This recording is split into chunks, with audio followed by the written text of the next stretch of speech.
You got a you got a RoboCop impersonation you want to lay down on us? I feel like you're the type of guy to have a RoboCop impersonation. It's really tragic. I can impersonate every other Peter Weller character except Except RoboCop. RoboCop. But Buckaroo Banzai, you can't tell the difference between me and Peter Weller when I'm doing Buckaroo Banzai. Jesus Christ, man. Should we Oh should we no. actually do an introduction, a formal introduction? Oh, I mean, at this point, I mean, all I'm gonna do is say welcome to Not That Bad. We are talking about a movie today that's a lot of fun, and we, of course, who is we? Who is we? We is us. My name is Connor, aka RoboCop's no good dastardly heel partner, Low Blow Cop, and I am joined by I don't even know if I should continue to say You can't illustrious remember my co-host at this name. It's point. been too long. You can't remember No, I mine. know your name. Ladies and gentlemen, he's back and bluer than ever, just like RoboCop and RoboCop 2. It's Gabe Tice. Gabe, uh, I would ask you how you doing, but, you know, who That's how I'm cares in a doing. world of RoboCop? I am under the weather as of uh, recording this, but uh, it's like the story of Saint Francis or something like that. Healing the sick. That's basically RoboCop okay. because we're talking about a sequel that's more forgotten than hated, uh, Oh, yeah. and I'd say people universally agree is the second best RoboCop. I mean, what's the competition? I would say so, but I don't think that's the thing. I don't think the people want to have that conversation. I think By it's one of those default, it's the franchises. second Yeah, best by like default. it's like people want to just talk about it like it's the original. In a weird way, we've had a couple of franchises appear on the show that are as much as the fans would like to pretend that that's not the case. Like that is the case. If you say you're a RoboCop franchise fan, I'm immediately gonna ask you how you feel about the sequels and how you feel about the remake. And most people say, yeah, yeah, whatever, take it or leave them. Or I hate. Most people really hate RoboCop 3. Like you said, this is kind of the forgotten one. The sequels, or I'm sorry, the remake is it's kind of weird. It's going through some ebbs and flows over time. I feel like people are starting to appreciate it more. When it came Really, out, really. it was shit all over. It is definitely still eligible for this show. Surprised to see though that this has been getting some more love lately. It's grown since I added it to my list of Yeah, movies to it's cover on this just show. barely under a 3 on our letterbox. It's Yeah. really just barely eligible for our program here because Mm, as people know, that's our rule. It has to be under a 3 on letterbox to qualify, unless it's a sequel that has sustained a serious drop off of audience reception from its predecessor, which actually makes it automatically eligible too, yep. because I guarantee you the letterbox rating between RoboCop the first and RoboCop 2, it's steep. It's a huge drop off. Yep. Uh, 3.9 to 2.9 is the drop in rating. So even if it bumped up to a 3, even if we give it that little bit of a boost, not that bad bump, it's still sequel rule eligible for this show.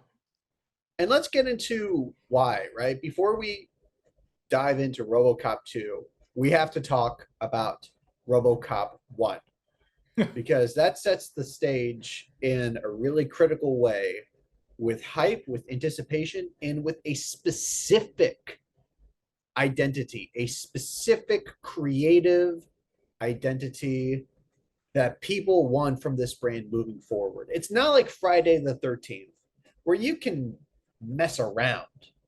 The stakes are higher.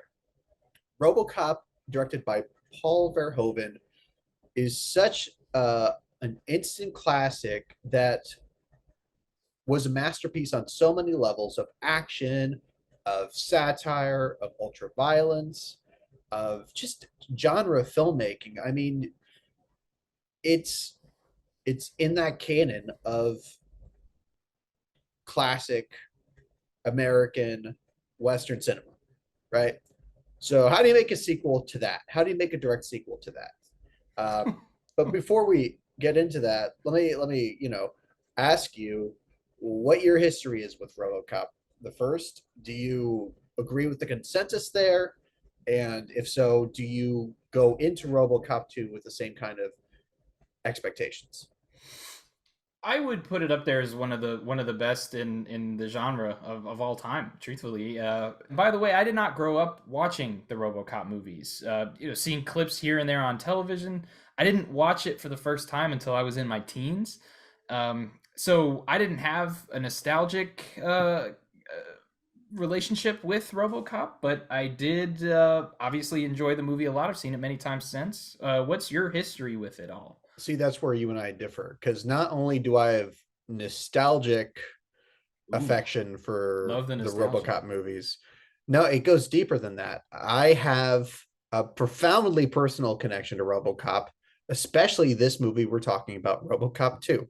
Ooh. Okay. And that connection is the fact that without RoboCop 2, I never would have been born. My Oh, mother geez. and my father met at the premiere for RoboCop 2 in Houston, Whoa. Texas. My dad was a film critic. The premiere was held at the Orange Show, a really famous Houston venue that my mom was working at in 1990. There you go. Wow. For a long time, I carried that with a badge of honor that I was birthed out of the tradition of sleazy exploitation cinema. Okay, without this rich tradition of ultra-violent grindhouse films, Gabriel Tice, would not exist. So, RoboCop 2 Wow. is a movie that I'm never going to be impartial to. I'm not biased to think it's great. I mean, I don't automatically have those rose tinted glasses because of those circumstances. I will acknowledge all of the flaws, but eh, I could also never say that it's so bad that I wish it never got made because, well, as pro choice as I am, I would like to have been born. Oh, So jeez. there, we're talking personal histories. That's my personal history. I can't really That's top that. That's one hell of a personal history.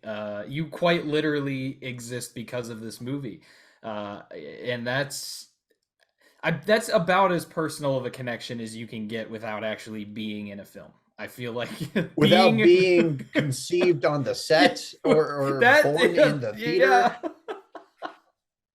Born in the theater. Now that if we can find somebody who fits that, man, I've it's crazy. I've known you for what, over 5 years now, half a decade, I believe, and I never knew that about you. That's awesome. It's RoboCop something Two I is only trust responsible with for my you, closest associates and the listeners and of Not That Bad a Movie yes, podcast. because they are a part. Here we go. Here we go using corporate lingo. Gonna be a theme of this episode because of the themes of this movie. By the We way, are this a is brought to you. family here at Not This That is Bad. this is brought to you by our latest sponsor, Omni Consumer Products. Yes, For the whenever leader you in have a consumer products. for whenever you have a slain officer or a psychopathic drug dealer on life support, OCP will be there for you to resurrect them as a really, really apt symbol of consumerist hubris. OCP. Man, we are gonna get rich off of that ad read. Woo, baby! First ever ad read in the in the show's history. Let's do it. Now, let's also set the stage by talking about RoboCop 2's development because it's Woo! a That's a weird one. that's a story. What do you mean the the fact that two separate technically canonical RoboCop stories were birthed from the scripts of this movie? So, right after the success of the first RoboCop, the original screenwriters are ordered by Orion Pictures to Good word. write a sequel. And that sequel was going to be drastically different. It was going to be set 25 years in the future from the first RoboCop and was going to see RoboCop facing off against this mega corporation that had literally monopolized the entire federal government and all of, it was a zany script as I understand it. And it's amazing. We're talking about this right after the end of the WGA strike of Yeah. 2023. Hmm. Now, development on that Robocop 2 script was halted and basically ended because of the WGA strike of 1988. So those guys get let go, and then who does Orion Pictures turn to continue development? None other than Frank Miller, comic book writer, famed comic book writer Frank Miller. Uh, Lover of tortured superheroes and strippers. yes, and he writes an initial script, which did not really go over well It was with the called people making the unfilmable. movies. It Yeah, was deemed they unfilmable. said there's no way we can make this, and he said, "Bet I'm gonna make a comic book," and he did that in the early 2000s. Of course, the original script that you mentioned before would eventually somewhat see the light of day in the premiere episode of the television series of RoboCop, which is often regarded as the worst thing to ever come out of RoboCop ever. Interesting to say the least. Those are two scripts in the early development of this movie, which did come out in 1990. And of course, like it didn't end at the scripts though.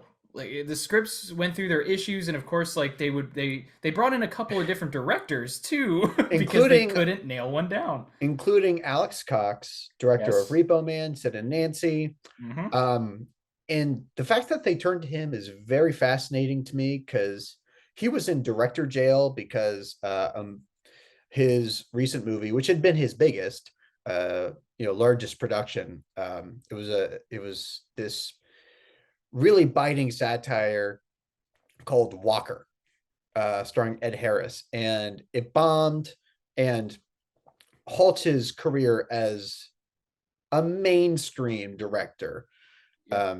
as we know it. But they still approached him for RoboCop 2, probably because his politics, the politics of his films, aligned with the politics of that original RoboCop, a very lefty movie. Which can I just address something? Oh no. I heard on a live stream discussion, I heard somebody who claims to be a film critic, somebody who understands movies. They said that this generation was so woke that we're trying to make RoboCop political. That we are just such Oh boy. loony lefties that we're projecting all of our progressive woke ideology onto that original RoboCop. Oh my god. I don't even think you have to be intelligent to know that this has political themes and if undertones you've and heard if you've seen an interview with anybody who worked on that movie or just listened to the damn commentary track, you'll hear all about the intentions behind that movie. And we're not or here to just get into looked at that the story. necessarily. I mean when you watch when you watch either of the first two RoboCop films, you know what they're saying.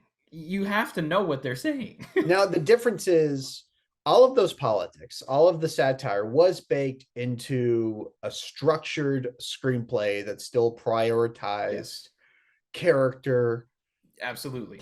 pacing, and Especially all the of, first film. Yeah. I'm talking about the first film exclusively here. So that is a stark contrast between the original RoboCop and some of the recent wave of whatever you want to call it, woke cinema that we can criticize. Not that we're here to do that, but that's the one thing I'll grant these people is that it was handled with a lot more grace in The RoboCop. movie, yeah, the movie was not made for the purpose of only making a statement. It was a movie that made a statement but told you a story while it did it. The focus was the story, and it had everything else was a kind of sewed in very It nicely. was it was It wasn't just subtextual. in your face. I mean, Yes. it is. I mean, if you were around in 1987 and if you were paying attention to the political climate of your environment, it would have been very obvious what the statement behind RoboCop was. But me Right. watching it at 9 years old, I didn't watch RoboCop and come away with some a dissertation on Reaganomics or whatever the Right. hell. It would, you know, it would. It's something that Uh, you learn to appreciate for sure. But right. anyways, Alex Cox turns this project down, which I don't think he was ever gonna do Robocop 2. Yeah. He's not that guy, but he specifically skewered Miller's draft and Miller's conception and this Whew. whole direction they were taking it. Have you seen the Yep. quote he said? Um, no, I don't believe I have. It's worth reading because whether you love Frank Miller or hate him, there is something very spot on about what Alex Cox had to say. Uh, can I find the quote? He said something to the effect that whereas the first film trotted the line between right wing politics and left wing ideology, Robocop 2 was just reactionary and it was obnoxious. It was not a statement against the rich and powerful, or at least not a very focused one. It was, I mean, that's something we'll get into. I don't exactly know what Robocop 2 is trying to say. It sounds like it is basically a demolition job that is trying to make everyone look bad. Corporate America, unions, police officers, drug dealers, the public sector, the private sector, regular cops, RoboCops. Nobody really gets out unscathed in RoboCop 2, and that's something that works at times and doesn't work at other times. So I'll have eventually, something to say about that actually. yeah, I think that's the meat of this whole discussion, to be honest, because everything else is kind of surface level. But just to wrap up this history lesson, finally, the team lands on Irvin Kushner, who I'm sure you have a very strong feeling about, given what he is most famous for. Yes, he is most famous for my favorite film of all time, The Empire Strikes Back. He's an interesting guy.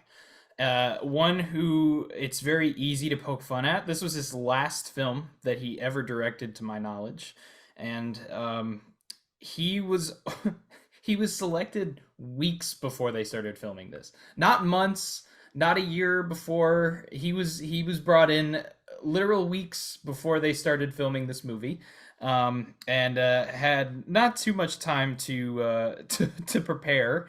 But yeah, I mean, you could absolutely say that he was an accomplished director by that point. I mean, he had several well-known or beloved films under his belt. He had some films that maybe not many people enjoyed at the time that they came out. I don't know how they feel about him now. And I But think, not to diminish his legacy, because I actually have a personal connection to Irvin Kershner. Not really a personal connection, but so I mentioned the Orange Show, the venue where RoboCop 2 was premiered. It was premiered yeah. there because I don't know if strictly because, but there's a connection that Irvin Kershner knew a family friend of mine who was on the board of that venue, or Oh. she was a big figure in the Houston culture of the late 80s and early 90s. Oh, Uh, cool. yeah, she knew people, she had connections, she made things happen. So she knew Irvin Kershner, and actually my mom got to meet Mr. Kershner, and he Oh. introduced himself as the sequel guy. Um, Oh. because that's the weird thing about him. He was the go-to guy for sequels. Okay, that's why they got him for this. That's why George Lucas hired him for Empire Strikes Back, because before that, Kershner's biggest movie was, I believe it was The Return of a Man Called Horse. Yeah, he also did Never Say Never Yeah. Again. Oh yeah, I actually like Never Say Never Again quite a bit. I watched it simply because, well, I was a big Bond kid. I grew up on those movies, but I hadn't seen that one. I watched it in my teens when I started diving into Irvin Kershner's filmography. After my appreciation for Empire Strikes Back grew to its monstrous levels that it has never fallen away from. I went and watched, Flim Flam Man, and anything, anything you can think of, including the Return of a Man Called Horse. Yeah, he's. I could definitely see how he would get the reputation of the sequel guy, and I think it's well earned and well deserved. Whether you like him and his sequels or not, he he's got But his legacy there. I mean, if the only movie he ever made was The Empire Strikes Back, he would have a monument in the history of geek culture, Oh to yeah, his name. I mean, that's really all you need there. But I think this is his second most famous movie. yeah, I would say so. At least according to Letterbox, it is. Yeah. And with all of that buildup, with all that preamble, should we finally get into talking about RoboCop 2? No, I gotta go. No, Okay. no, I'm fucking All right. around. Yes, All right, guys. yes. So remember, Yeah, we have a Patreon and that's the show. like and subscribe. Go to our website and fuck you.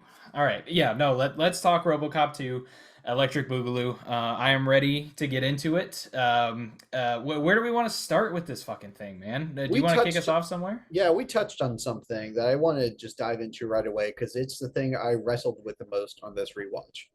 So the rap against RoboCop 2 is that it is a soulless carbon copy of the original. And I don't think that's true.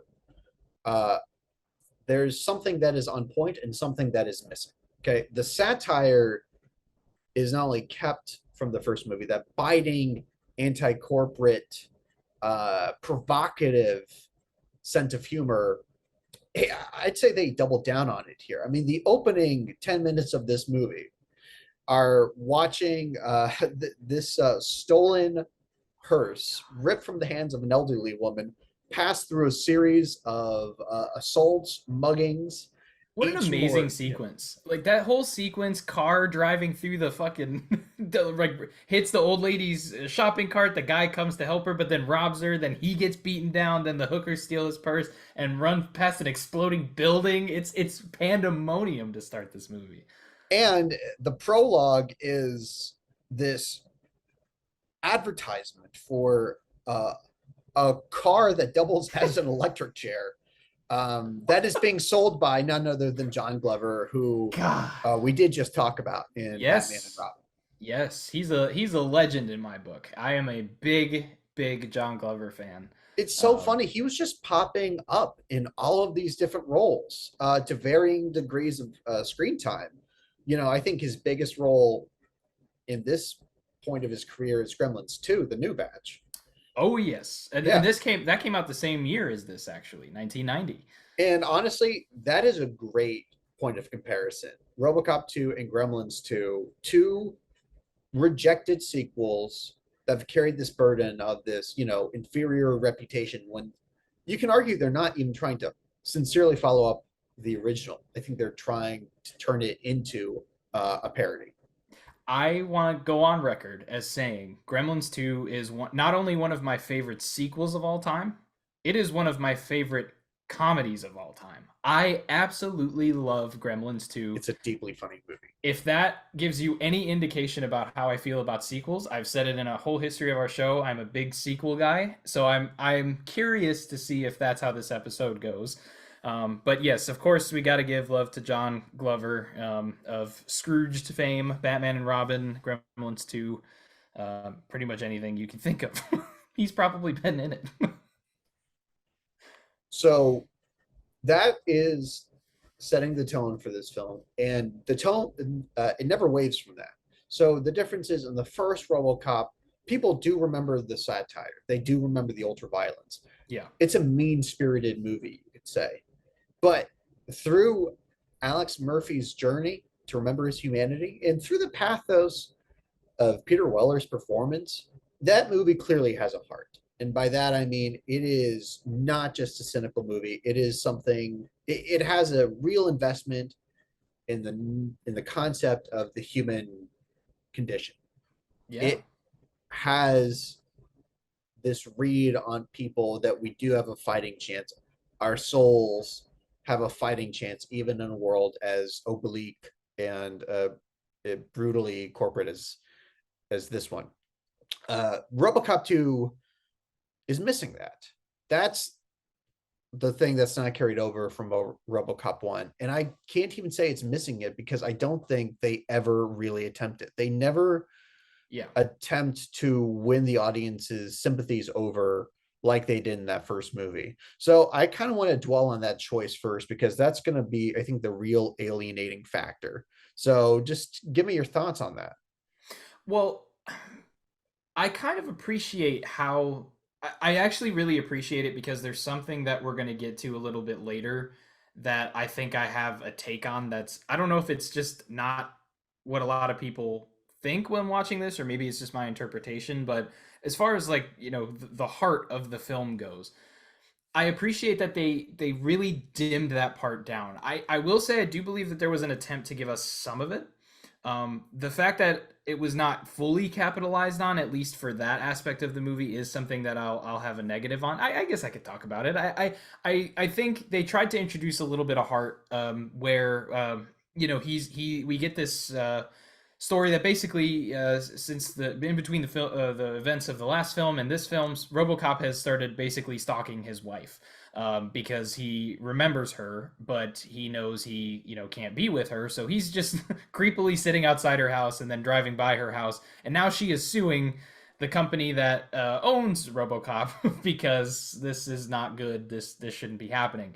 And she at one point is sort of face to face with RoboCop through this fencing in between Yeah. them, and she's very emotional, and she is convinced that her husband is still in there, and he very coldly lets her know that he is not that, and you can tell in his voice and the way he's talking that it's not something he means, especially based on what he just said.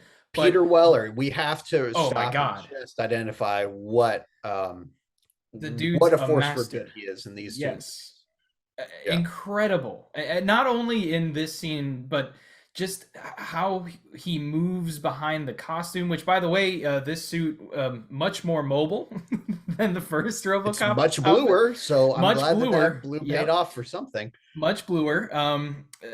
The blue, from what I understand, was more to stop the reflection of the camera, which they had a big problem with in the first film. That's the Although they official changed story, it but back I in think it's RoboCop 3. honestly just because of the material that they I think it used certainly to could be. construct this new suit because they knew they couldn't put Peter Weller through that again Yeah, and from I the first also movie. think some of it too, and this has not been verified in any way, but the first movie was an unexpected marketing success as far as like children's toys went.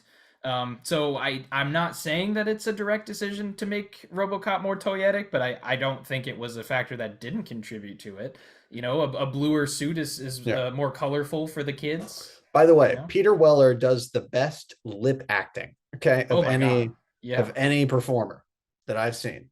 Right. I think he outdoes anyone who's ever played Batman. Right. Because that Fair point. jawline that needs to win an Oscar, a Golden Globe. It needs the accolades because it's putting in the work. And the Uh, winner, Peter Weller's jaw. but I really like what you're saying here, but I'm going to kind of lead that into my broader point, which is they almost tee up a character arc for Murphy with that scene. And you could argue he does have a journey through this movie, but it's subtle and it resolves far too quickly. You could Yeah. say that he has a character arc in the first half of this movie, right? But once Yeah. Robocane comes into play, I really think, I mean, that's what Peter Weller had to say, that he was trying to preserve the humanity of that first movie, and Irvin Kushner and company were just more concerned about seeing RoboCop fight Robocane. Yeah. Yeah, and my that was my big issue. One of the things I put down for my negatives in this was, they gave us this, what seemed to be very meaningful scene between RoboCop and his wife, and even when he's first shot by the kid in this movie, we have a kid villain. You see him flash back to his own son, and um, it's like these family ties are brought up, and you think it's gonna factor into the end of the movie.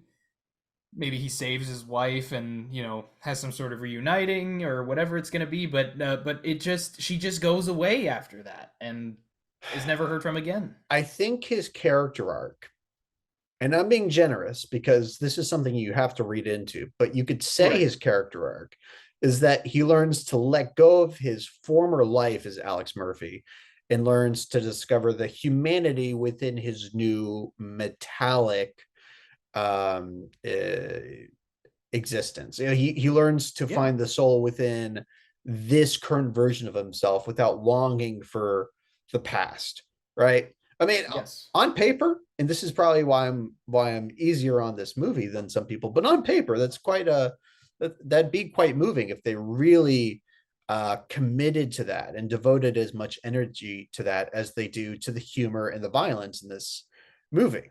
Yeah. Now, on the flip side of that, can we not agree that this movie is funny as hell? I want to point to one scene that I was on the floor laughing at. Um, so it starts with just the most ridiculous premise, and I think you know by me saying that what I'm going to talk about. I don't know if you're on the same wavelength here, but we we cut to we we cut to a coach and his little league team robbing an electronics store, and the kids are stealing shit and breaking shit, and one of them is like is a little boy pointing a camera at the store owner as a little girl beats him with a baseball bat, and then the cops pull up and the coach without hesitation starts shooting at them. Robocop though has been reprogrammed at this point and has no sense of combat in him at this point in time. He wants to go talk to this guy. He's been given all of these new Yes. directives Which are corporate that, directives yeah, figured out by a board of directors at Omnicorp. but it's also intentional sabotage because we didn't get into the plot of the movie, but Yes. the plot to the extent that there is one is there is a new ambitious woman at Omni Mhm. Consumer Products who wants to start her own RoboCop program to rise through the ranks, and in the process, she wants to sabotage RoboCop to make her new product Yes. look superior. And they're trying to get to the point where they can mass produce these things and replace the police force, who they have effectively caused to be bankrupt. They're on strike when we start this movie. Yeah, I mean, it's actually Yeah, it's a very interesting premise. Just the yeah, background of this whole absolutely, and um, not too far from life because in the '90s, the I think the city of Detroit actually did file for bankruptcy. that happened in the 2000s. 2000s, It okay, had been on little the off. verge of bankruptcy for a very long time. Was not a is what was not a concept that was completely out of the realm of possibility at the Yeah, time of this movie. this is in a movie with a robotic police officer. I Yeah, mean, the idea of Detroit going bankrupt is not the most far-fetched no. idea in the works here. So, and God, I mean, that opens up this whole can of worms that we need to get into because her character is emblematic of everything that I love and disdain about this sequel. Ooh. But just sticking with this present course, because I have to acknowledge how hysterical this movie is. And that section where RoboCop has been reprogrammed with all of these So PC funny. directives, I'm sorry, that's funnier than anything in the Dude, original RoboCop. when he picks up the dead coach and he's reading him his Miranda rights as he's like flopping dead in his arms Let me and let she me tell has you to something. stop him, I was on the fucking floor. I would never even look at a cigarette again if RoboCop uh, gave me the talking to that he offers up to this When one he poor shoots a gentleman. circle around the fucker's head.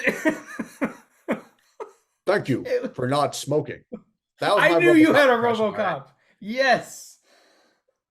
You got to Oh, really clench the jaw. That's like the most tight-lipped performance I've probably ever seen from a lead actor.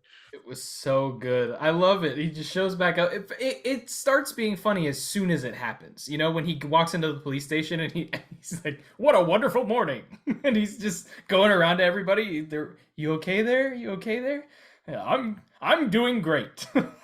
How are you? It's It's almost like like it's so great. a callback to Adam West Yeah. in a loose way, but taking this ultra violent action hero and forcing him to follow the social laws and conduct of Adam West Batman. And Peter Weller kills it here just as much as he does with every dimension of his performance. I mean, even Yeah. though he really has gone on record to bash this movie and distance himself from it, he is the thing that just is not diminishing quality whatsoever. He is the thing that's a total 1-to-1 from RoboCop to RoboCop 2. I agree with that. I think his partner is also pretty close. I love Nancy Allen and I love her as Lewis. Problem is her role is really diminished and she It has hardly is. anything to do. No, you're right. It is. I do want to say too before we move on from that section, RoboCop being dimmed down also feels like a shot at the critics who talked about how violent the first movie was and about how RoboCop shouldn't be so violent, which I also loved. But I think you're right. Lewis was diminished in this movie. I think a couple of the returning actors were kind of diminished. I think, but I want to see if you agree with this. Do you feel like all of the Omni consumer products people that returned in this movie were like way better in this? I actually enjoyed They them are a beefed lot more. up. They are beefed up. The Yeah. old man, who Oh we my know god. as old man as Colonel Cochran from Yes. Halloween 3 Season of the Witch, he is like Mr. Smithers on steroids. I mean, It is literally like Smithers. It is. Oh my god, almost it's to the point amazing. So of it's feeling Mr. like, Burns and Mr. Smithers. I yeah, feel like this was they. I know The Simpsons had started before this, just slightly before this, but wait, it hold on, feels like they're the same thing. which is the rich guy in The Simpsons? Is it Mr. Burns or Mr. Smithers? So Mr. Burns is the rich guy, and then Smithers is his sidekick. But that's what this movie has, because Dan O'Hurley plays the old man, and then he's got his own Mr. Smithers who follows Yes, him around and yes. even walks like him. Like anytime he's walking down a hallway and he's doing it in a specific way, like sometimes his hands are in front of him, sometimes his hands are in the back. His little lackey is next to him doing the same thing. It's amazing. It almost does come across as at least some sort of a nod to Mr. Burns and Mr. Smithers. I mean, the timing there, it's at the very least very coincidental. Yeah. But it's a dynamic that the movie uses to really good effect because we have two sets of villains that really sort of they have planes that run parallel to each other. And I really like that setup. We have Omni Consumer Products, which is literally trying to privatize the entire city of Detroit. Yes. Then we have Kane, played by the lovably creepy Tom Noonan, Yeah. It's just good. Good. has Good been way of saying that. creeping me the fuck out since 1986's Manhunter. We have him and his gang, and these are two completely parallel storylines that converge at the very end, but they do work in tandem with each other because at the same time that OCP is going through with their police union scheme where they want the police to go on strike, uh, that's obviously the environment that lets Kane, foster this whole criminal enterprise. And Yeah. here's what we have to address, right? Okay, this movie should be called RoboScab because I don't like this movie's attitude towards unions and labor. I think it's a really odd direction to go after being as anti-corporate as the first movie was.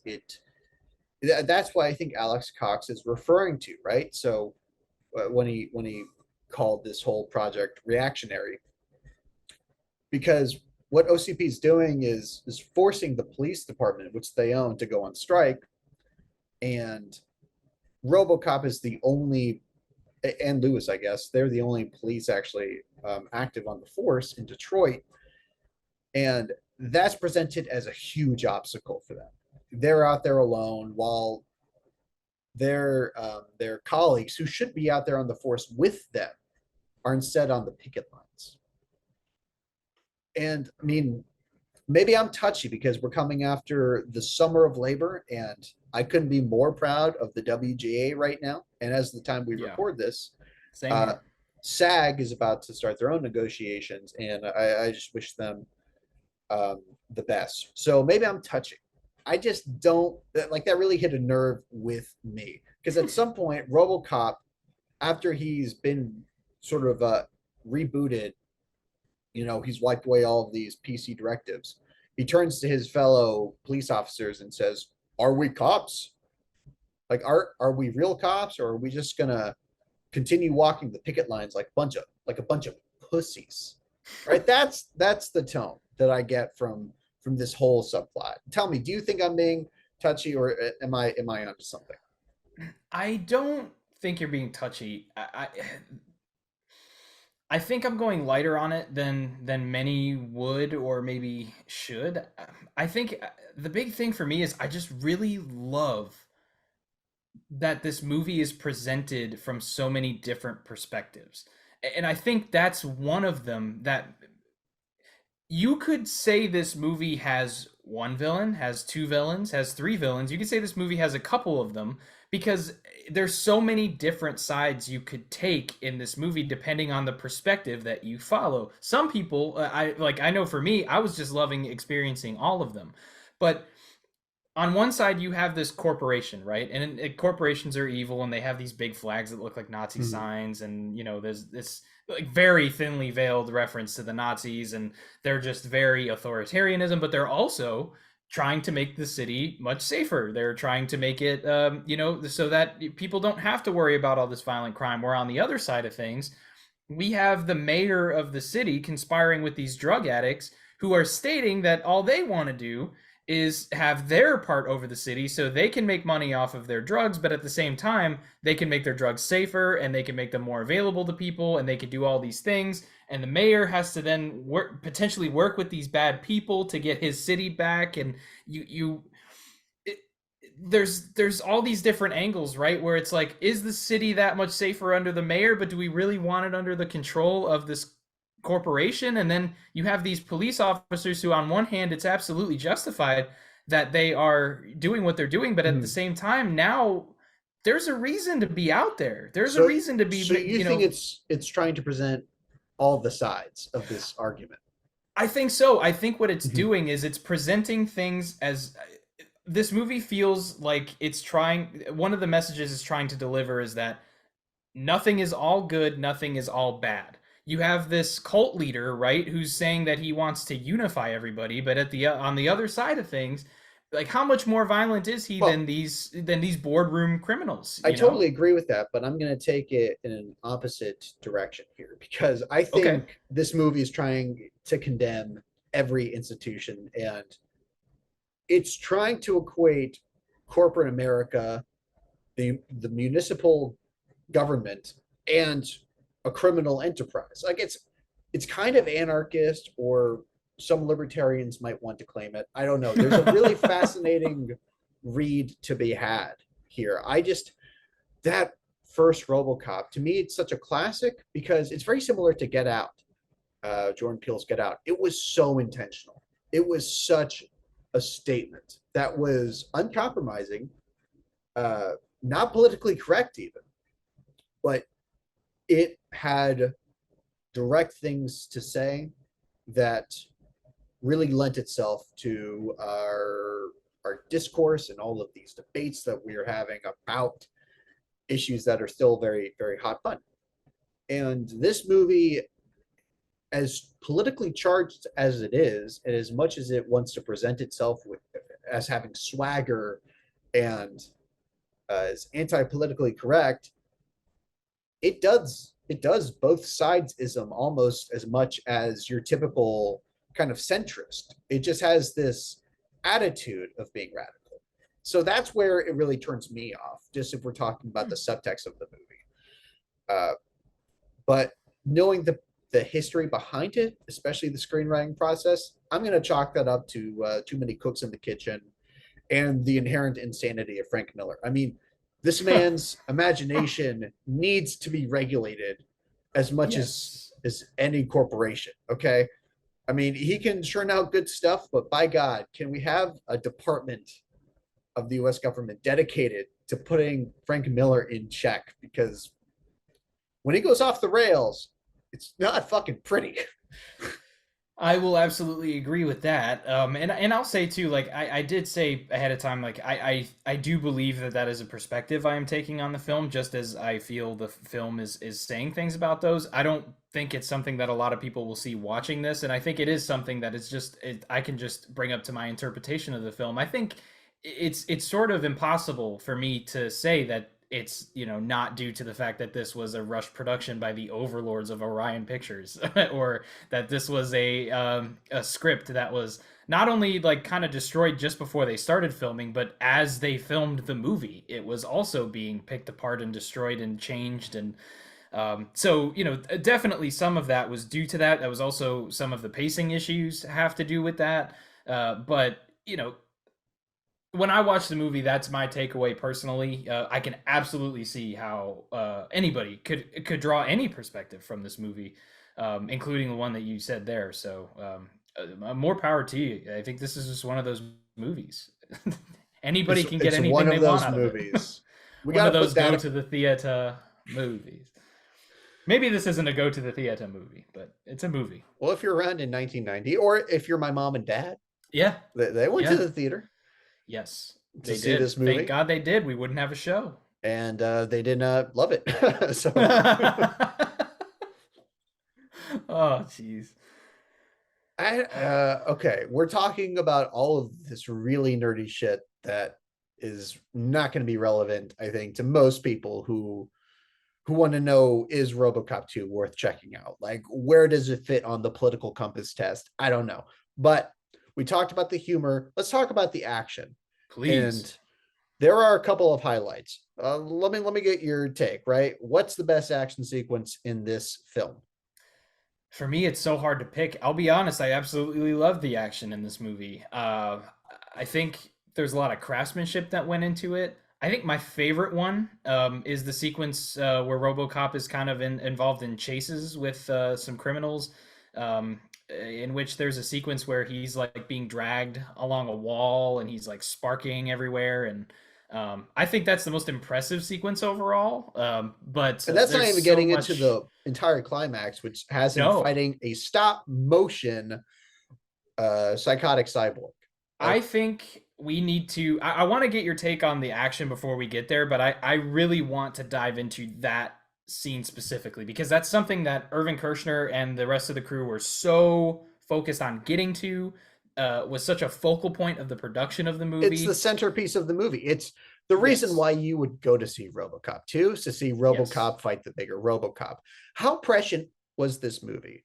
In 1990, they predicted the entire formula. They Yeah. didn't perfect it. It was basically a prototype. But I remember watching Iron Man in theaters and just thinking like, oh, cool that they borrowed from RoboCop 2. That's quaint. RoboCop 2. Yeah. I that's charming as a one-time decision that I would love to not see repeated in every one of these movies, but I digress. Yeah, we don't want to get fucking canceled for opinions on these movies that everybody loves. Who's getting canceled for shitting on the MCU? Anyways, no, but before we actually dive into how we feel about those sequences, and I want to know overall action wise, at least leading up to that point, what's your favorite sequence, and what would you say about the action overall in this movie? This has got so many highlights for me, and it's not so much about the macro level staging of the set pieces. To me, it comes down to specific moments that bring out the fanboy in me. Yeah. When RoboCop shoots that guy through the Oh, lens of the sniper, I yeah. don't really know if there's a cooler moment in this franchise. I just don't know. That's Good point. and just the whole way they shoot it too, and this movie did not flinch from the violence, and that's a moment where I'm really grateful for it, because I'm sure in the TV edit, he just shoots through the lens, and you cut to you cut to the next beat. But They no, actually cut that out completely. There was no shot at all. There was no crime, sniper. Yeah. crime, crime. And like you brought up, that whole sequence with Kane dragging RoboCop along the side of the walls. It, I've seen movies really attempt to recreate this. Not that they're literally taking inspiration from this, but we've seen it in like Terminator 3, which we covered. Yeah. There's a similar sequence. And while that is more grandiose, the Terminator smashes through a lot more things. Something about the practicality of how they shot that sequence and the texture of it, just knowing there's a stuntman in that RoboCop suit that's getting dragged. Yeah. Yeah, I mean, it really raises the tension of that whole sequence. So where I'm going with this is that I would argue this movie has at least more highlights than RoboCop 1 in terms of action. I think the action in RoboCop 1, this is sort of like a debate that happens a lot in the wrestling world. And I know that sounds weird, but over time, like, wrestling matches have gone from big moments here and there that meant more to a lot of moments in a match over and over again. And that's what you remember is all of these moments. But there were so many of them that it's impossible to remember all of them. And I think if you're going to say anything about this movie, that could be a criticism that some people would have. They would say that the moments in RoboCop 1 were much more impactful, whereas these ones were maybe more exciting and maybe they were more frequent. I'm not one of those people. I actually prefer the action in this movie. I just think it's. I feel like the stakes are a little bit higher. I'm not as distracted by some of the ultra violence. I mean, let's be real. There's not many people getting their limbs shot off in front of us. There's violence in this movie. Do not get me wrong, including one scene with a surprising amount of violence. I will say the violence here is surprisingly upsetting. The oh my goodness, the do you disassembly of remember? RoboCop is just a Oh really yeah, really unnerving sequence. And you think you're safe because it's RoboCop and we've yeah, already seen him go through so much in the first movie. But just something about the effect of watching his torso just hang from yeah. he's hanging and the animatronic doing Peter Weller's Which is expression. fantastic work And by it the looks effects team. animatronic, but that actually makes it creepier. That makes it even more unnerving because he is, after all, a cyborg. So it Yeah, just it was surprising to me how upsetting the violence was. And we have a child involved. We have a child we do. uh directly getting his hands dirty. And that was probably the thing that made this a lightning rod for outrage in 1990. Yeah. Yeah, and I don't know if you remember this sequence too, but there's a scene that was really surprising to me, and I remember thinking like, "Holy shit, that's brutal." There was it's when RoboCop 2 breaks out of the titular RoboCop 2 breaks out of the building that they're all in and starts mowing people down, and there's like a reporter, like a female reporter, who just gets decimated by these bullets. Like you see the impacts so heavily, and then someone tries to help her, and then they get absolutely demolished by bullets. It was such a violent. Like it came after such a goofy sequence, leading up to that point where RoboCop 2 goes crazy. That it was like almost shocking to see him mowing down police, and like the squib work was incredible. This could look bad for OCP Johnson. Hire our And best. that's the crazy part about it is then they drop that absolutely hilarious. That was literally like straight out of The Simpsons. I could see the exact frame in The Simpsons that I feel like that could be in with Mr. Burns and Smithers right next to him. It was absolutely hilarious just after I watched somebody get mowed down by probably the largest, highest caliber bullets in existence. It was crazy. Yeah, and this is after watching RoboCop 2 snap somebody's neck in a Oh my 360 god. degree motion. It was crazy. He picked her up like a dog toy, man. And it was well, okay, first off, some of the RoboCop 2 stuff, I just want to get this out there. I couldn't take it seriously because of the screen with fucking Lawnmower Man on it. You know what I'm talking about? They had that, like, Of instead of having course. his face on there, which, by the way, earlier in the movie, they have a morbidly hilarious scene of these new RoboCop models, we'll say, dismantling themselves. The Um, highlight of the movie. So very glad you brought funny, that up. I should very have brought that up funny, earlier. morbid, but in that sequence, the first robot has this screen in him, and it's his face. So I have no clue why they didn't just do that with Kane. Instead, they gave him the face of the Well, Lawnmower Man with but a. that RoboCop didn't work out. Okay, but good for. I don't know. And by the way, the sequence where they're taking his brain out is also exceptionally and surprisingly violent and disturbing, where they're cutting through I've his never skull seen a brain with a with pair of eyes eyeballs that can and a still see. spleen. That can still see, and not only can it still see, but It's then is scowling at it's you the it's whole scowling time. and it's watching as a doctor shows the empty skull that the brain used to be in to this psychologist. It's like, what is going on? Oh Should my we? god. Okay. This is a good time to get into the villains that we haven't talked about because there are Yeah. three principal antagonists to devote some time to. Let's get Kane out of the way because I really don't have much to say about this guy. Um, just a lot of weird ideas uh, thrown at the wall here to try to make something interesting out of this character, but Yeah. he never really came alive to me. He was more interesting as a faceless machine uh, than as some hippie love guru drug kingpin. Do you agree with that? Yeah, he was I don't really. It was interesting when they made him the RoboCop too, because I didn't really see him as the primary antagonist of that side. You know, I felt like it was that kid. If this movie wanted to have gotten people even more upset, they would have taken out that kid's brain and stuck it into this machine and have it fight RoboCop to the death.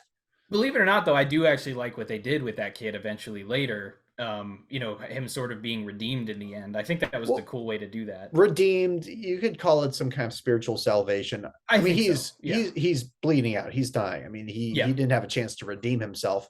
But the real moment of pathos from this movie, from a genuine human connection, is between RoboCop and that dying boy who had Yeah. spent the movie being the worst little twerp I'd ever seen. Like, I need this kid to get lost in Willy Wonka's chocolate factory stat because I just cannot stand this little bastard. You know what I loved about it though is, well, first of all, I loved it. I loved it. I thought it was hilarious. I was laughing every time the kid was on screen. You know, he's in his little suit in that little meeting room, and when he dies, he's in a pile of money, which is funny. Even though that scene's very, I felt it was a sad scene. I think what I liked about it was, and I am somebody who, admittedly, if I am enjoying parts of a movie or if I'm enjoying a movie as a whole, I will read into things further than maybe they intended to Mhm. even talk. So in this case, I saw this as a kid who was a product of this new Detroit, man, and you know, he came up and, you know, did what he needed to do, and man, he was as vicious and as cutthroat and as ruthless as some of these other villains were. But at the end of the day, you know, when he was facing down death, his childhood came back, and he was a kid again, and he didn't want this. You know, I mean, he's no longer really an adult; he's a robot, but you know, he was scared. He was looking down he was staring at the face of death, and you know, asked RoboCop to stay with him. He doesn't want him to leave him because you know he's gonna die, and you know, he asked RoboCop, you know, it sucks to die, doesn't it? And you know, it's a tough sequence to watch. You know, this kid's been being, like you said, a twerp the whole time, and now it's arguably the most heartfelt moment of the movie, if you don't want to count his interaction with his wife that didn't end up meaning anything. Yeah, it's really interesting that that is actually the most genuine moment of pathos in the movie because it doesn't pay off something that was set up. it's it's this weird moment where they kind of randomly decide to show compassion to the characters of this movie and to take a break from the ultra violence and the snark to let that scene happen. I mean, it's random. It moved me nonetheless, probably because I just didn't see it coming. It was something out of left field, and I think it quenched my thirst for like pathos to this story, because I consider the first movie to be as much of a story about um, a man rediscovering his soul as much as a great action movie, a great science fiction movie. Like that is one of that's like part of this triptych force that makes that original RoboCop the masterpiece that it is, and that's something that I did feel was lacking here. So I was grateful to see that scene. But then after that, the movie shifts gears to become a rock'em sock'em bout between RoboCop and RoboCop 2. Whew. And I know exactly where this whole sequence was filmed. Okay, the interior of that expo room, that was the George R. Brown Convention Center. Ooh, a little Okay, factoid for us. I like it. and the entire exterior of the climactic fight, that was outside of Houston Grand Opera. Yeah, they filmed a good bit of this movie in Texas, didn't they? Almost all of it was shot in Yeah. Houston, and the original was mostly shot in Dallas, which is the one knock against that movie that I have. Yeah. I mean, have you been to any of the filming locations for RoboCop 2? Have you Oh, dude, incidentally or I mean, you're not a real Houstonian if you haven't been to one of the filming locations. I mean, they shot in the theater district right there. I I have been inside George R. Brown Convention Center once for Comic-Con, but I mean, I I go by the building all the time. It's Yeah. deep in downtown, and it's right across the street from where my mother currently works Oh, cool. at Discovery Green, and she does events with them all the time. So Nice. again, just going into personal connection, like watching this movie for me was how most New Yorkers feel when they watch any Woody Allen movie. Yeah, that's a good point. Yeah, It's very just good like point. me, like Leonardo DiCaprio on the couch, pointing at something I recognize. Yeah, I think that's me when I finally watched The Mule. They filmed that in Augusta, Georgia, where Hmm. is local to my area. And I've incidentally been to a lot of those filming locations. Of course, I've seen the ones for Rob Zombie's Halloween 2, so I do the same thing for that. But yes, we get into this amazing sequence that Wait, hold on. I'm sorry. blends. I'm Yeah, so sorry. We forgot to talk about the villain of the movie. let's do it. This woman, what's her deal? What is her deal? I get that she's a corporate baddie, but here's the problem. Dick Jones in the original RoboCop had clear motives. Right. He was the son of a bitch, but I knew exactly what his end game was, and I knew why he took every course of action that he did. This woman, who I can't even remember the name of, it's something like Dr. Fax. Yeah, it is Dr. Juliet Fax. She just shows up to make every wrong decision, doesn't pay for any consequence, and for some reason I feel like I'm supposed to gravitate to her as the main antagonist, even though she's no worse than any of the people in this uh, in this corporation. Okay, like she does everything with the go ahead from the old man. The only person who objects is our Mr. Smithers guy, and he only does so because he's afraid of being shown up. Like he's afraid of being surpassed, if you will. So her role in this movie is just something that like she never finds her real place. It just is a really awkward part of this movie. And Oh, I don't want to pull out the M word, but the way that she's especially vilified for like compared to her male colleagues, and the way that she kind of fulfills a lot of stereotypes that people have of career women. I don't know. I would even say it felt a little misogynistic to me. Hmm. But tell me if I'm being a blue-haired SJW. Soft Tell ass me little snowflake. where you Uh, land on this character. uh, I thought it was not quite genius, but close. And I'm going to tell you why.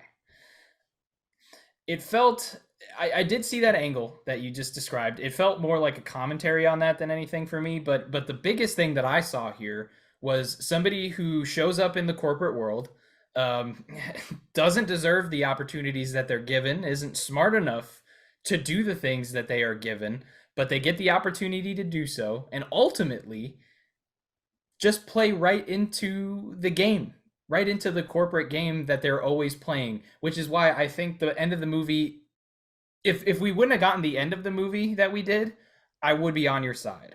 But because we got the ending of the movie where they're like, "What are we gonna do about this?" And then his little lackey is like, what if there were to be somebody who didn't quite exemplify the values of this company and the things we believe in, and made decisions against the company's will and values. And this is what happens anytime a company makes a terrible decision. They put somebody in place who shouldn't be where they are, and somebody who hasn't earned anything, and they're just given this opportunity, and once they're given that opportunity they fuck up, and instead of putting it on themselves for putting this person in place, they put it on the person who made these decisions and saying that they don't reflect our values. I thought it was perfect. I loved the way they executed it, and this decision she was making is exactly the type of decisions I would expect somebody to make who force their way into a position that's way over their head and doesn't really know what they're doing. They don't have a plan that makes sense, and every time that they're told their plan doesn't make sense, they're like, no, I got this, it makes sense. Call me crazy.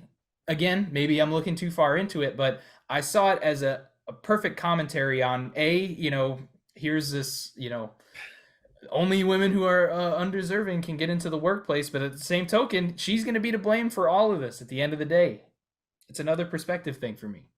I think if we were invited into her interior, um, if we understood her, that could be more of a payoff because she's just a completely remote character to me.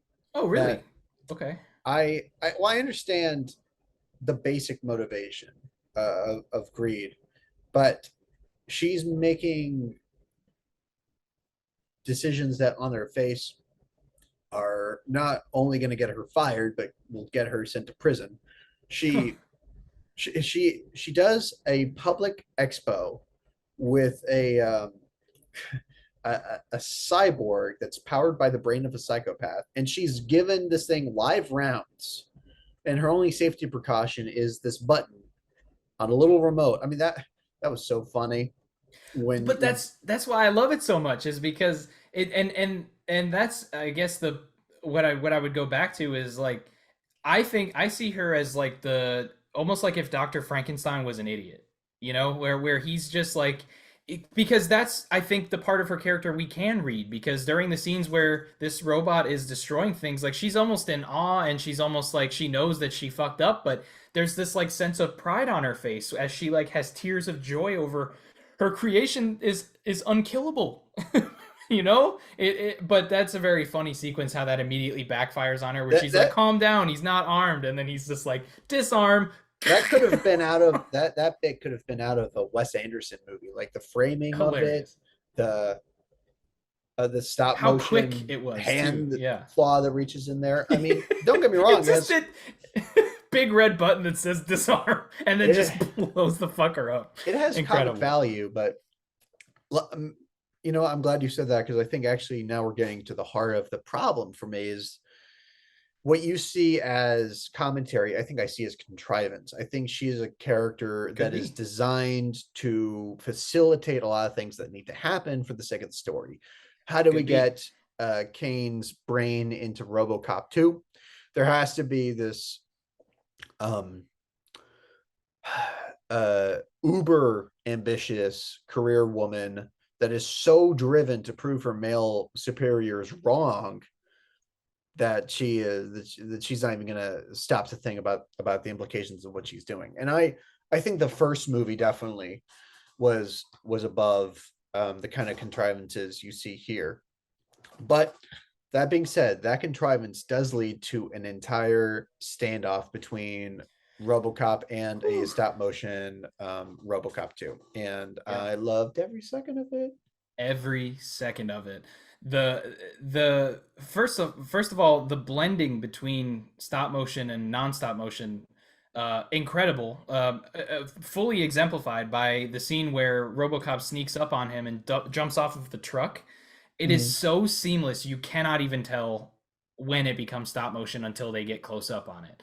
And there's another scene that didn't even look stop motion where RoboCop and leads RoboCop 2 into an elevator and then kind of cuts the wire and flies up, and then we see RoboCop 2 is just in the darkness, and then you just kind of hear and he's running up the fucking thing at him. Here's the thing about RoboCop 2 as a movie, as a film experience. It will instantly go from being the goofiest shit you ever saw to genuinely like presenting you with like some pretty skin crawling, some pretty unnerving And some of the imagery. coolest shit you've ever seen. Yeah. And Yeah. that scene, that can live So in your cool. nightmares. That can It's just so cool. fuel your nightmares the night after you watch RoboCop 2. Because I don't know why, just something again about the artificiality that only stop motion can really produce, the inherently unhuman, unbiological movement of this thing. Yeah. And just to see it coming at you at full speed, if nothing else, it has that one shot to me that has always stuck in my mind. It's always lingered with me.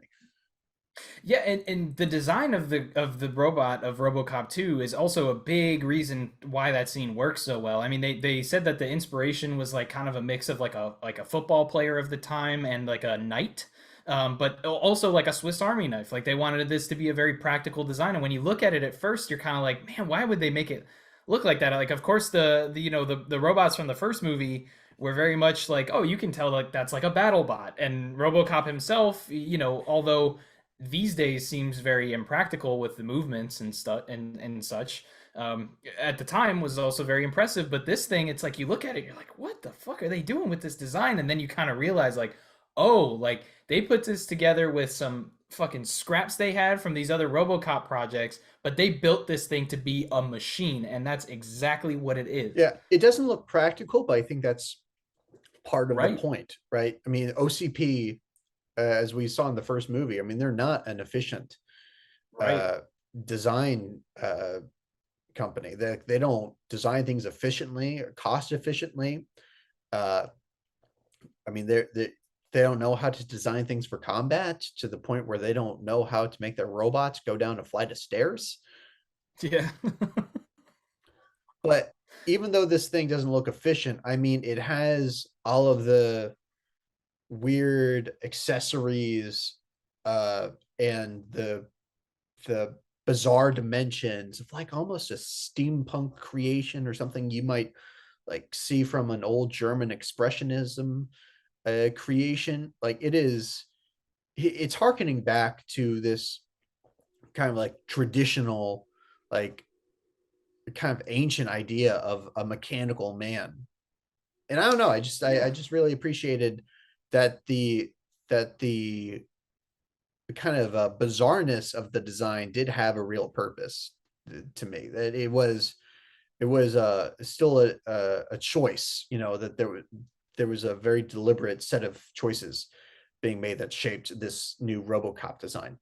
And it served the action sequences very well. When the scene in the elevator is one that I think is perfect for that. But even the scenes where he's not in it, I mean, he gets smashed in between a gigantic armored truck and a wall, and then flips it, and like the way it's not unconvincing, and RoboCop getting on its back, and it's slamming RoboCop all over the place, and its edges are just like kind of digging into RoboCop, but at the same time, like you said, the efficiency in this thing, it's very tactical, but it's not very practical, if that makes sense. It's got things that are safeguards, but you get close enough and it's not there. And the one thing that took it down was ultimately, I think, what the overall theme of this movie is the human element. You know, the human element can both be the best and the worst part of anything, of anyone. And the fact that the human element of this robot, of Robocop 2, ended up being its downfall was not only poetic, but I think just played into everything that they had been discussing up until that point in the movie.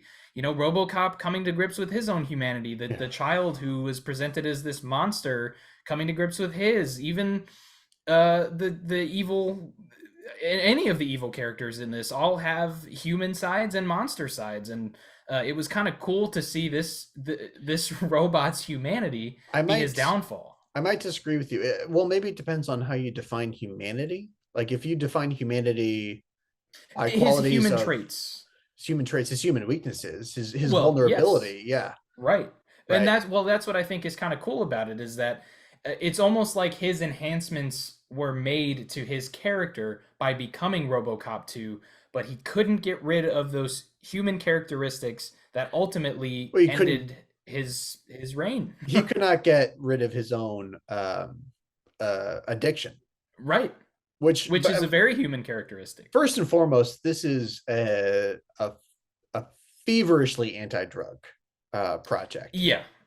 Yeah, Yeah, I would I say mean, so. this is like the most George H.W. Bush era action movie. Like Nancy Reagan could have popped up at some point, just to remind people of what they're watching. And I'm not saying that this If movie. HW would have popped up in this movie, I would have given it 5 stars. I mean, if I saw my favorite president in this movie too, maybe I would have the same reaction. I don't know. Yeah, who knows? It's just really heartwarming to know that while this movie was being filmed in Texas, George W. Bush was out there getting hammered somewhere. Not reading a book. We know no matter what he was doing, he had a drink in his hand, and there wasn't a book anywhere around him, and we can appreciate him for that. Oh God. Appreciate, that's a really good word for it. Yeah, Yeah, let's go human with that. human characteristics. There you go. Human flaws, human vulnerability. The Yeah. last line of the movie, which I really like, is Yes. just RoboCop saying, patience, Lewis. We're only human. And he We're starts only human. to take off Yeah. his visor. Yep. It is interesting that he goes back to wearing the visor, because you kind of have the impression after RoboCop 1 that he's discarded that because he identifies as Murphy. Which is a And problem people have with this. yeah, That it sort of resets that. and OCP's like, doesn't matter what you identify as, biologically, you're clearly RoboCop. Oh, Okay, so I'm not going jeez. to refer to you by your preferred nomenclature. Oh my God, they're dead naming RoboCop. Oh no. Oh no. So Oh shit. have we upset enough people? Is there anybody else I need to cross off my list? I mean, fuck. Look, to be fair, I'm doing this in reaction to a series of comments we got on our last video, which Yeah. greatly upset me, because this is the thing, you can't escape the discourse anymore. Like there's I'm no welcoming it at this point, yeah, there's as no long as safe people are haven. commenting. Say Like whatever you want down there. Just you don't can harass anyone. you can make the most apolitical uh retrospective of Supergirl the movie, and the top comment will be somebody saying, "Oh, you can't make a Supergirl movie with a white blonde actress anymore." Like, what the fuck are you talking about? When Helen Slater returned for the Flash and her little cameo, did you see blackface anywhere? Like, is anybody trying to hide anything? I'm in danger. You say that every time, and that's got to stop. That's the coward's way out. Oh, coward I am. No, no, but I do. So I guess I want to ask you this: do you think is it a problem for you in this movie that sort of I call it a soft reset? of RoboCop because he does start the movie knowing who he is. Yeah. It just it some people feel like he reverted too much back to the RoboCop persona. Are you somebody who subscribes to that? Is that an issue for you? I think that criticism is overstated. I didn't. Hmm. See, the reality is that even though Murphy made the decision that he's Murphy, that does not mean that everybody's going to recognize that, especially Right. not OCP, the people that buy him. And that's what the movie opens with. They are trying to tell him, to order him to forget about being Alex Murphy and to accept, his new existence as a corporate product. Right. So it's something that the movie acknowledges and addresses. And if RoboCop does have a character arc, I mean, that it really revolves around that. I think the problem is it's not that much of a uh, new arc from the first movie. It feels almost like a just sort of a not a retread exactly, but it's not a new challenge for the character per se. It's not a curveball they're throwing him from the first movie. But I don't agree with people that this feels like a reboot or a reset for that character. Yeah, I would agree with that completely. I could see where people would draw some criticism at it, but for me, I mean, it didn't take away from my experience watching this at all, actually. So glad to hear you say that as a RoboCop, as a product of RoboCop. I'm glad As to a hear you say that. product. Yeah. Now I'm a Are product. you an omni consumer product technically? You should get that tattooed on you now. Property of Omni Consumer Products. Yeah, We'll get you a shirt. that's something I want to brand myself with. Yeah, we'll get you a shirt. The villains from RoboCop. Yeah, of course. But You are know, they really the villains? it's all about perspective, man. Or is that just what the woke mob wants you to think? It's all about the perspective, brother. You know what I mean, man. So anything else to address with RoboCop the second?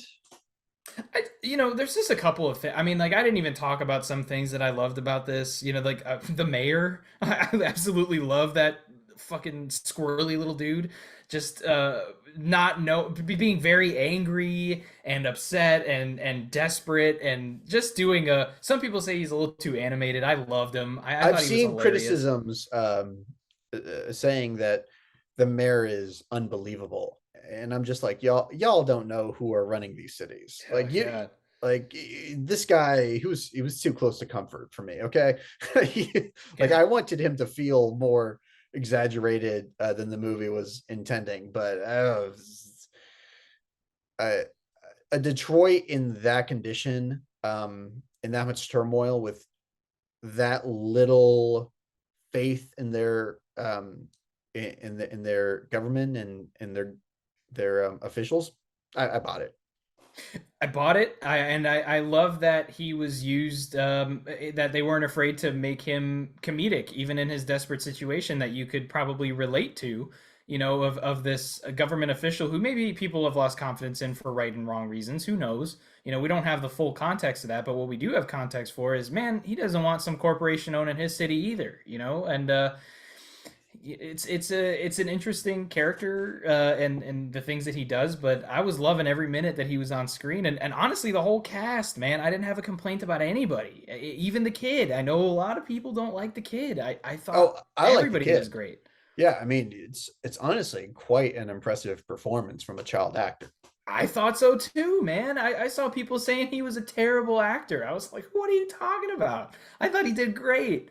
That criticism I don't acknowledge. That's Not at just all. that's not credible. It feels like a criticism that you have when you already don't like the movie. I thought Yeah. even some of the small characters were great. I think the actor's name is Stephen or Stephen Lee, who plays like the crooked cop.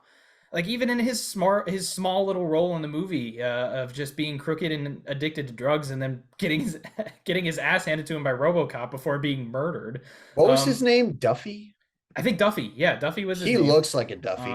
He does. It was well named character, and he played his role very well. It felt like everybody understood what they were supposed to do in this, even if they were a returning character that was diminished like Lewis was. Everybody knew what they were supposed to do, and I think they did it well. I can't imagine criticizing anybody's performance in this. Performances, no. No, I mean, I think people are turned off by the style of performance, but that's not the Yeah. fault of the actors. It's a let me say this. This is a world without redeemable people. This is not a Detroit city that is worth saving, according to the filmmakers. Like, it reminds me of Gotham City from the Tim Burton Batman movies. Like, as much as I love those movies, I don't know why Batman is wasting his time saving people who are going to show up at the Joker's parade just because he's offering to pass out money. Okay. He's also playing Prince. I would show up for Prince songs. Then go to a Prince concert. R.I.P. to a real one. No, but And the people yeah, here, I mean, we don't, other than, honestly, other than people on the police force and maybe Murphy's wife, we just don't have any real connection to the people that RoboCop is saving, to the real stakes of this. I mean, that should feel like the imminent threat, right? It's not just good guy versus bad guy. It's good guy has to stop bad guy from hurting innocent people. And when you're constantly being given the impression that these innocent that there is no such thing as innocent people in this vision of the future, it just lessens the stakes. Not that I enjoy seeing these people get hurt, but it does lessen the stakes. I want to agree with that, but I saw it more as a decision to kind of comment on what can happen when you have the decline of a city, and I thought that focusing on the humanity angle of this whole thing, or the human factor, I guess you can say, was a good way to combat that. That at the end of the day, like we're humans after all. We're all humans. Yeah, I It just think, seems, again, I mean, yeah. you'll hear me say it a lot. Like, this is the definition of a sequel that is just not as good as the original, where almost everything I'm gonna say can just be traced back to that one complaint. It's just not as good as the original. It's not bad. I don't think I've said anything in this movie is just objectively or plainly bad. There are choices I disagree with, but I mean, it's a competent production, uh, an exceptional cast, and it's trying to follow up one of the best movies of the 80s, and I really say that without hyperbole. I mean, I think RoboCop is Yeah. on that pedestal, and that's just not a position I envy. And some movies do jump that hurdle, like an Aliens or a Terminator 2, and some movies don't. Fair point. Very fair point. Which I guess I gotta ask, was there anything else you wanted to talk about with this movie before we delivered our final verdicts on it?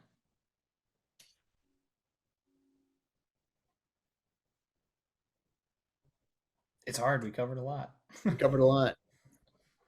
I'm just really sad that Peter Weller couldn't have returned to the franchise after this.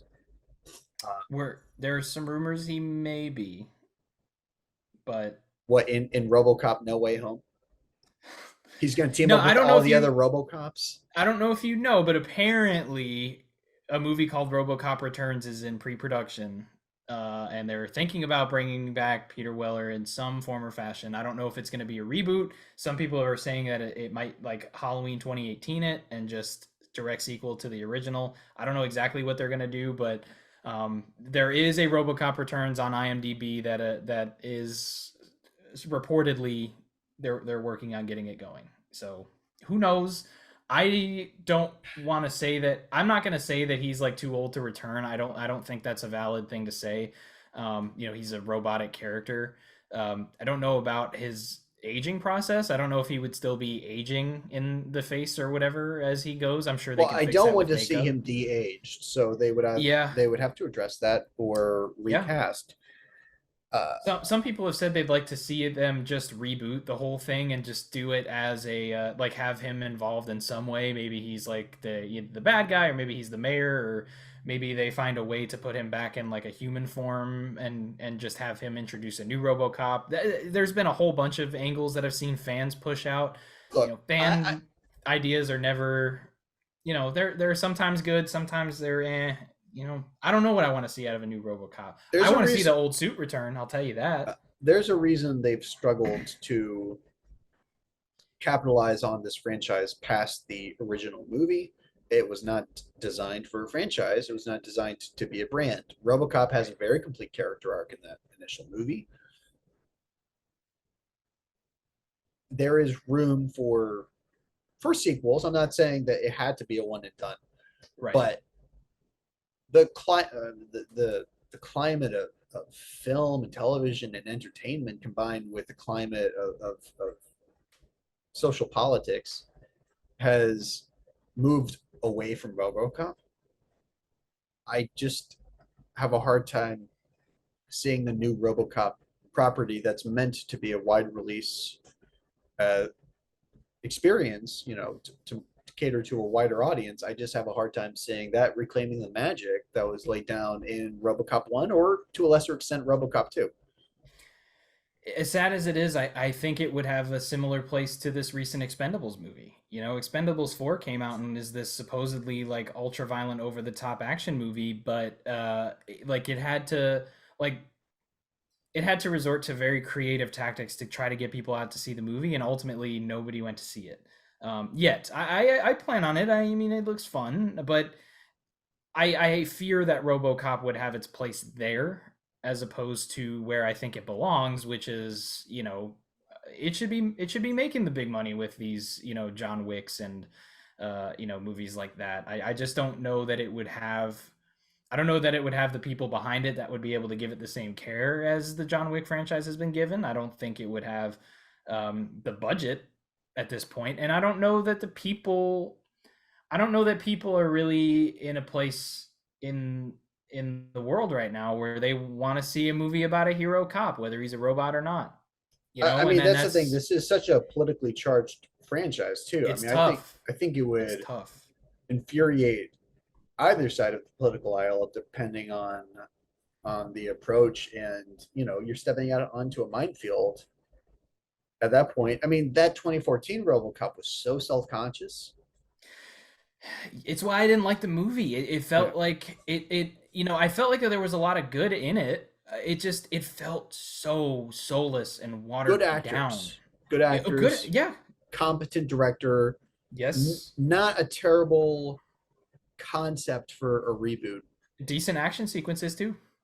Yeah, I mean, on the blander side, a lot of Yeah. strobe effects, a lot Yes. of CGI acrobatics, but Right. yeah, I mean, nothing offensive. Right. Yeah. It, but it was so self-conscious about readapting RoboCop for a studio system that is more risk averse than ever, to an audience that is more sensitive than ever. On either side of the aisle, right? I mean, that's just that's something I would lobby against every sector of the movie going audience. Uh, it's just not where I see RoboCop thriving. I think we would have to be in a different place culturally to see RoboCop rebooted in something that we can recognize as honoring the original movie. Now, an angle that I could see them taking if they decided to. First off, I think RoboCop would actually need a studio that takes chances on movies, but the only studios that take chances on movies don't make movies like RoboCop. A24 is not rebooting RoboCop. Exactly. So the studios that do take chances, this is not the kind of movie they would get. But an angle I would like to see, maybe, a way that they could kind of, take this into a similar theme is if maybe RoboCop does realize that the people in this city that he's been sent out to, effectively dismantle by this corporation, and maybe he realizes that after all these people aren't so bad, and he turns and is with them going against the corporation. I could see them taking an angle like that That and is not being non-controversial. That is RoboCop 3 that you just Right. I described. know. I know. I could see them doing that nowadays and not being as controversial as what I'm saying. I think that's an angle where they could do that without making too many people upset. I just, because that, what basically where I was leading with it is because that is RoboCop 3. um I don't know that people are ready to accept that, as far as like, because you would really need the base of the RoboCop fans to come out to this movie. They need to be what bolsters this to spread the word to these, casual moviegoers that really are only going to see it if it's getting buzz, and it gets buzz from the audience, which is why we've seen Disney's movies go down, because the people who are really into Disney movies have really not been liking these. And Star Wars, people who love Star Wars have really not been liking these, and so the the amount of money these are bringing in are going lower and lower. Whereas, like, I mean, Top Gun is an example of a movie that blew expectations out of the water for how much it made. So if you can do it right, I just Okay, don't know that we're in a place to do it right. here's the problem. Top Gun and Top Gun Maverick, they are movies that have nothing to say. There is Well, right, nothing that they have to exactly, offer to the discourse or right. any statement they have that is going to offend anybody who's not willing to sort of, turn their brain off, just watch a popcorn movie. We Right. can talk about the implications of Top Gun. I know people have, but even me, I can forget about the military industrial complex and and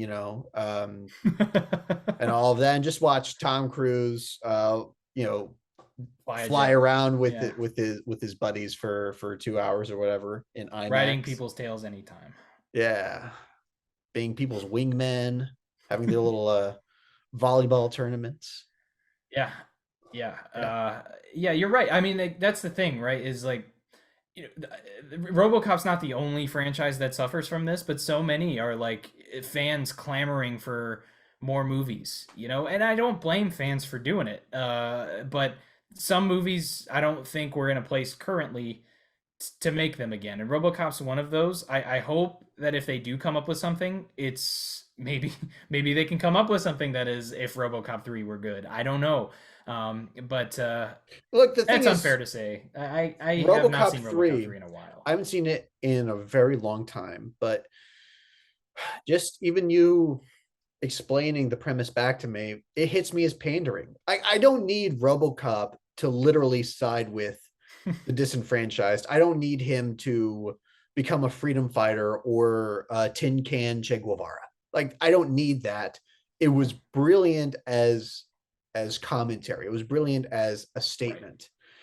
But when we start getting to the raw power to the people phase of any Hollywood franchise, unless you're really talking about taking risks and taking chances and being willing to upset people, it's always going to hit me as pandering. And that's just not a road I want to see RoboCop go back down. Yeah.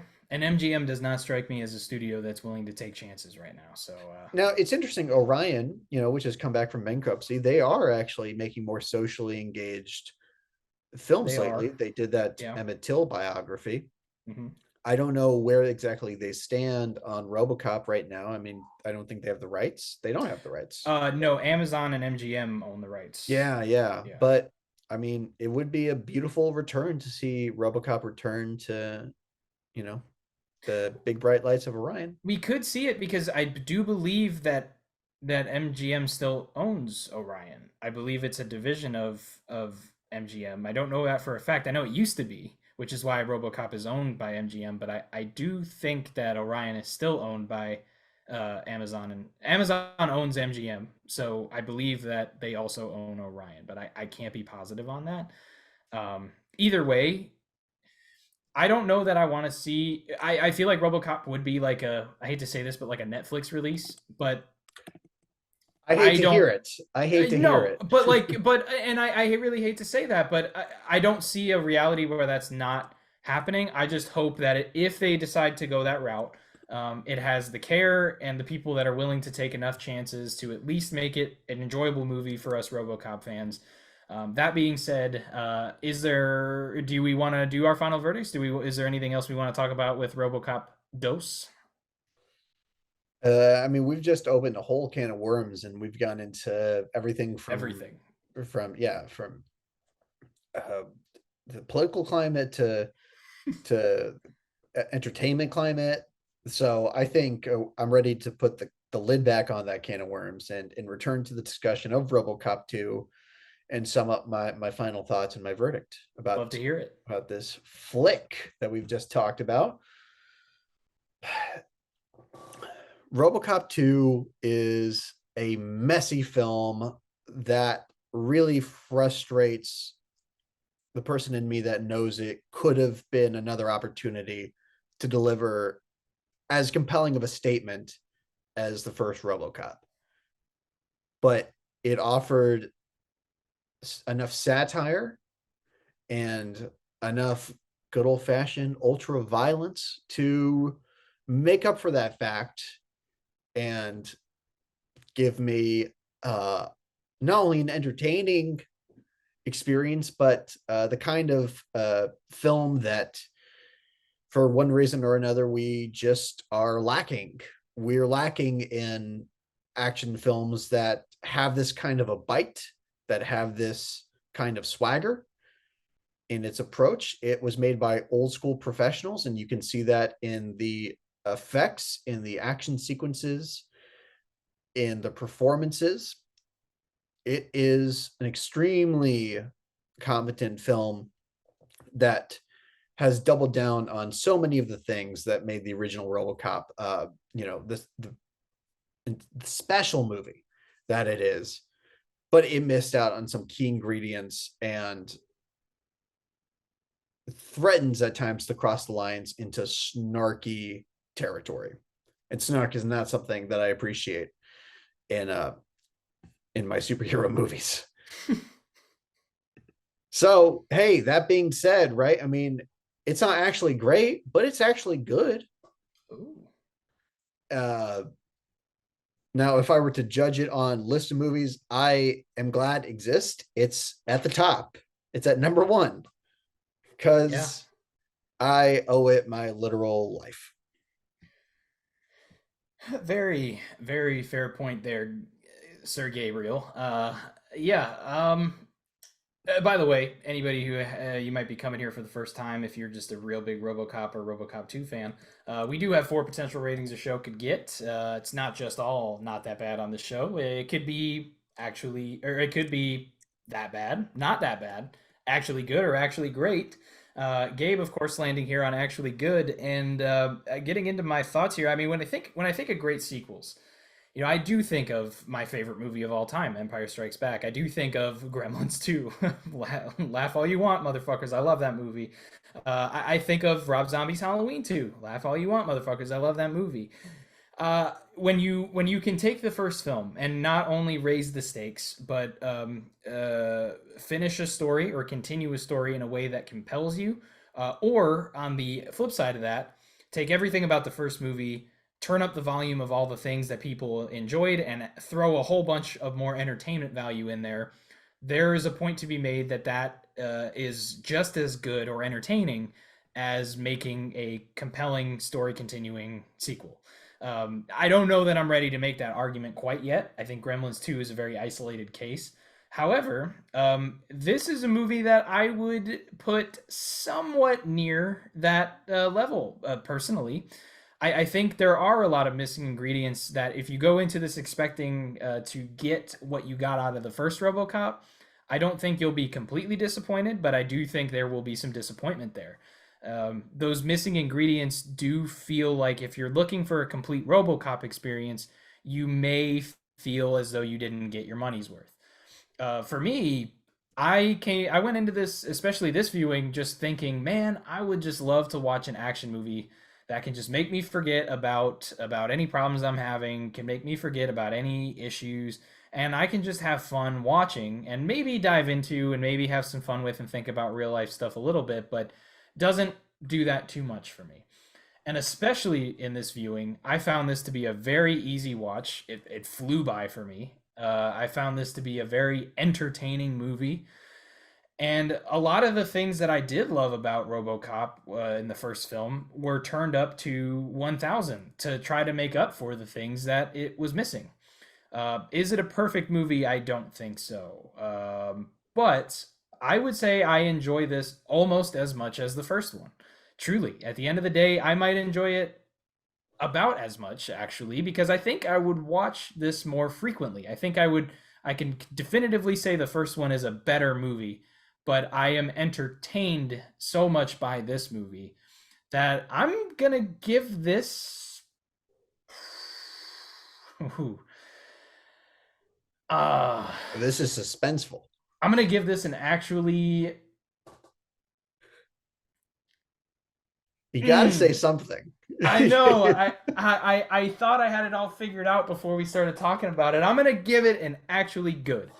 I think actually great would be reserved for a Gremlins 2 type, and I don't think it's quite on that level.